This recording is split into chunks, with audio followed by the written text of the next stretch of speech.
Hello friends, तो आज मैं आपके साथ शेयर कर रही हूँ घी निकालने की गर्मियों में बिल्कुल न्यू ट्रिक, जिससे कि आपका जो मक्खन है वो बिल्कुल भी ज़ाया नहीं होगा और आपका जो मक्खन है बहुत ही उम्दा तरीके से आप निकाल सकेंगे, बिना बर्फ़ का यूज़ किए, बिना हाथों को गंदा किए, बिना मक्खन को ज़ाया किए। आप बिल्कुल न्यू ट्रिक से घी को वो भी 2 मिनट के अंदर निकाल सकते हैं। बिल्कुल न्यू ट्रिक है, ज़रूर फुल वॉच कीजिएगा और ज़रा भी आपको हेल्पफुल लगे वीडियो तो लाइक शेयर ज़रूर कीजिएगा और बिल्कुल भी स्किप करके मत देखिएगा, ताकि आपको हर चीज़ स्टेप बाय स्टेप समझ में आ सके।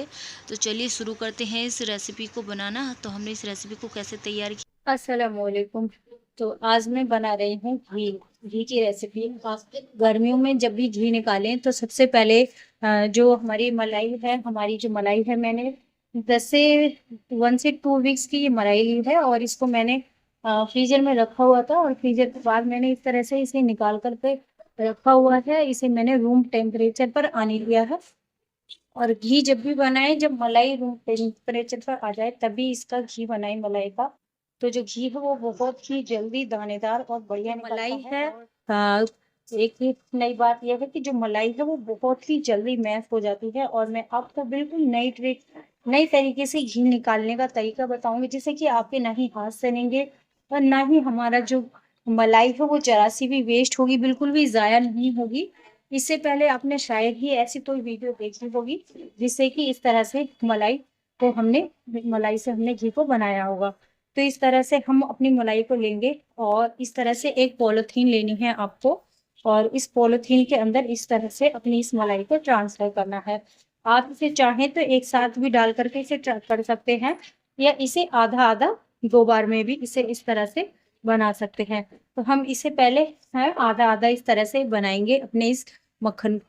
तो इस तरह से हमने अपनी इस मलाई को इस तरह से रैप कर लिया है। ये इतना सरल और सटीक तरीका है और बिल्कुल न्यू तरीका है। यूट्यूब पर शायद भी आपने इससे पहले कोई इस तरह की वीडियो देखी होगी। अगर देखी होगी तो कोई इस तरह से नकल करके बनाएगा इस वीडियो को। तो इस तरह से आपको लेना है और हमें क्या करना है, इस तरह से एक इसके अंदर रबर बैंड लगा देना है अच्छे से टाइट करके, ताकि जो हमने इसके अंदर मलाई डाली है वो अच्छे से निकले नहीं। तो इसके अंदर मैं अच्छे से लगा दूँ। तो इस तरह से मैंने लिया है इस रबड़ बैंड को और अच्छे से इसके अंदर टाइट कर दिया है, ताकि जो हमारी मलाई है वो जरा भी बाहर नहीं आए। तो इस तरह से इसे बैंड करना है। इसे बैंड करने के बाद इस तरह से इसे फैला लेना है और इस तरह से इसे मसाज देनी है अपनी इस मलाई को। ये बहुत ही बढ़िया ट्रिक है। इसे इस तरह से आपको 5 मिनट तक इसे इस तरह से आपको 5 मिनट तक इस तरह से मैश करना है। ये इतनी बढ़िया ट्रिक है कि आपके ना ही तो हाथ गंदे होंगे और जो हमारा मक्खन है वो जरा सा भी वेस्ट नहीं होगा, जो कि हम जब उसे कढ़ाई से निकालते हैं तो कितना उसमें वेस्ट हो जाता है। जिस भी बर्तन में निकालते हैं तो उसमें निकल करके वेस्ट होता है। तो कई जगह से हमें इस तरह से निकालना पड़ता है और हमारे हाथ भी गंदे होते हैं और बर्तनों में भी लग जाता है। तो इस तरह से आप इसे मैश कर सकते हैं और किसी भी तरह की आपकी जो पॉलिथीन है घर में रखी है, इस तरह से आप इसके अंदर ट्रांसफर करके इसे निकाल सकते हैं और इस तरह से करना है और इस तरह से इसको मैश करना है। बहुत ही जल्दी और बहुत ही उम्दा हमारी जो मलाई है वो अच्छे से मैश हो जाएगी। अच्छे से इसी तरह से आपको निकालना है। तो उस तरह से इस तरह से मैश करने के बाद जो हमारी मलाई है वो इस तरह से हो चुकी है। तो इसमें जो है हमारा मक्खन बिल्कुल अलग रिलीज हो चुका है। जो थोड़ा बहुत इसका बाकी बचा हुआ दूध होता है वो अलग निकल चुका है। तो अब करना क्या है, अब इसमें हमें करना क्या है, इसी के अंदर हम थोड़ा सा पानी को ट्रांसफर करेंगे और पानी डालने के बाद हम फिर से इसको इस तरह से रैप करेंगे और इस तरह से हम फिर से इसको हिलाएंगे कुछ देर तक के लिए। हिलाने के बाद फिर हम इसको हिलाने के बाद जो हमारा मक्खन है वो अलग रिलीज हो गया है और जो दूध है वो अलग दिखाई देने लगा है। तो हम इसके दूध को अलग निकाल लेंगे। तो अब यहाँ पर हमने एक बाउल ले लिया है। तो इसमें हम जो हमारा एक्स्ट्रा बचा हुआ दूध है उसको हम इस तरह से यहाँ पर ट्रांसफर कर लेंगे। तो इसी तरह से जो हमारा बचा हुआ जो मक्खन है उसे भी हम इसी तरह से निकालेंगे। तो है ना बिल्कुल नई और बिल्कुल इलेक्ट्रिक, जिससे कि ना कि आपके हाथ गंदे होंगे और ना ही हमारी चीज़ें सनेंगी और बहुत ही आसानी से इसे आप बिना बर्फ के, बिना मशीन के, बिना किसी चीज़ को एक्स्ट्रा चीज़ को यूज़ किए सिर्फ एक पॉलिथीन से आप घी को निकाल सकते हैं। तो इस तरह से जो हमारा मक्खन है बिल्कुल प्योर और बिल्कुल साफ सुथरा बन करके तैयार हुआ है और इसे हम अपनी कढ़ाई के अंदर ट्रांसफर कर लेंगे।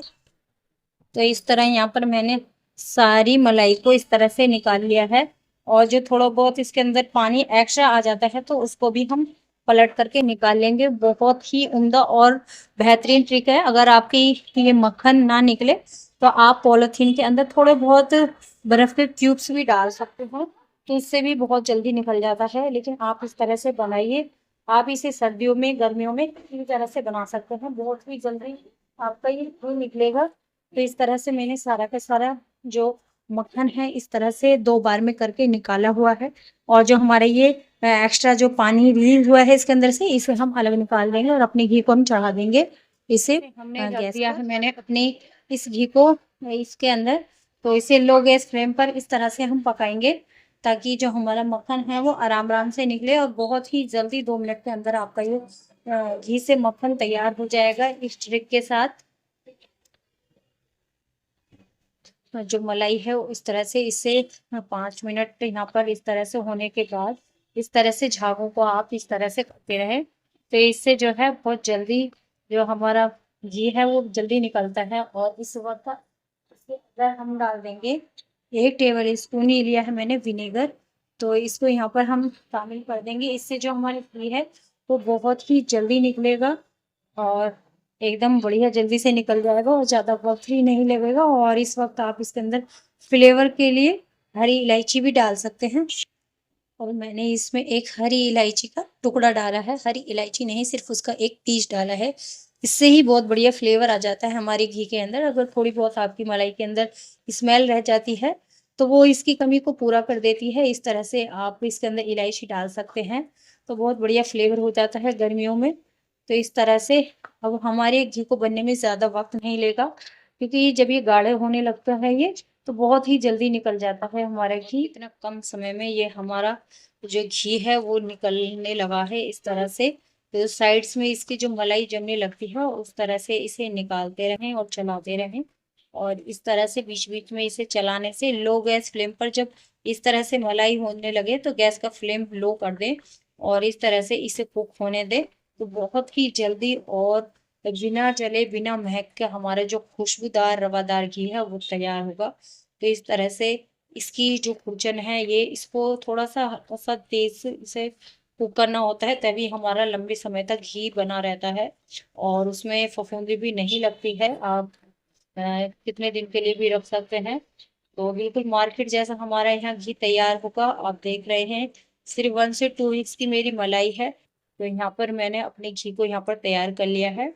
तो आप इसी तरह से मेरी वीडियो दे सकते हैं कि मैंने पहले वीडियोस में मैंने नमक डाल करके दही डाल करके और मैंने नींबू डाल करके भी घी को तैयार किया है। उससे भी बहुत जल्दी मैश हो जाती है मलाई और बहुत जल्दी निकल जाता है। और जिस वक्त हम घी को बना रहे होते हैं उस वक्त इसमें थोड़ा सा विनेगर डालने पर बहुत जल्दी मलाई से जो घी है फटने लगता है और बहुत जल्दी बन करके तैयार होता है। इस तरह की हमारी वीडियोस देखने के लिए हमारे चैनल वेदा किचन एक्सपर्ट को सब्सक्राइब कीजिएगा और आपको इस तरह की वीडियोस देखने के लिए मिलेंगी हेल्थ रिलेटेड और कुकिंग रिलेटेड। और मैं शॉर्ट वीडियो भी अपलोड करती हूँ तो आपको बहुत ही हेल्प मिलेगी इस तरह की वीडियोस देखने के लिए। तैयार हो चुका है और इसे हम एक अपने बाउल के अंदर निकाल लेंगे। तो इस तरह से जब थोड़ा सा ठंडा हो जाए तो उसके बाद इस तरह से हम अपने इस बाउल के अंदर निकालेंगे। तो इस तरह से खोया भी कम निकलता है और देख रहे होंगे आप इस तरह से इसका कलर हो जाना चाहिए। तो समझ लीजिए कि आपका जो घी है वो बहुत ही अच्छी तरह से पक चुका है। छोटी छोटी सी टिप्स देने का ध्यान होता है कि आपका जो घी है बिल्कुल रवादार खुशबूदार और बिना किसी स्मेल के निकलेगा। आप इसे कितने दिन तक भी स्टोर करके रख सकते हैं। आपने देखा कि सिर्फ 2 वीक्स की मलाई से हमारा जो है कितना उम्दा और कितना अच्छा अच्छे से ये घी निकल करके तैयार हुआ है। और इस तरह से हमारी जो खुरचन है वो अलग निकल चुकी है और हमने इस घी को तैयार कर लिया है। तो इस तरह से बिल्कुल हमारा प्योर देसी घी बिल्कुल मार्केट से भी कहीं ज़्यादा प्योर और बेहतरीन ये घी हमारा तैयार हुआ है। तो इस तरह से आप इसे तैयार कर सकते हैं घर पर ही घी को। ये येलो घी नज़र आ रहा है, लेकिन ये येलो नहीं है, थोड़ा-सा जब ठंडा होगा तो ये व्हाइट में आ जाएगा। ये घी हमारा बिल्कुल प्योर दानेदार घी है। तो इसी तरह से आप प्रिपेयर कर सकते हैं अपने इस प्योर दानेदार घी को।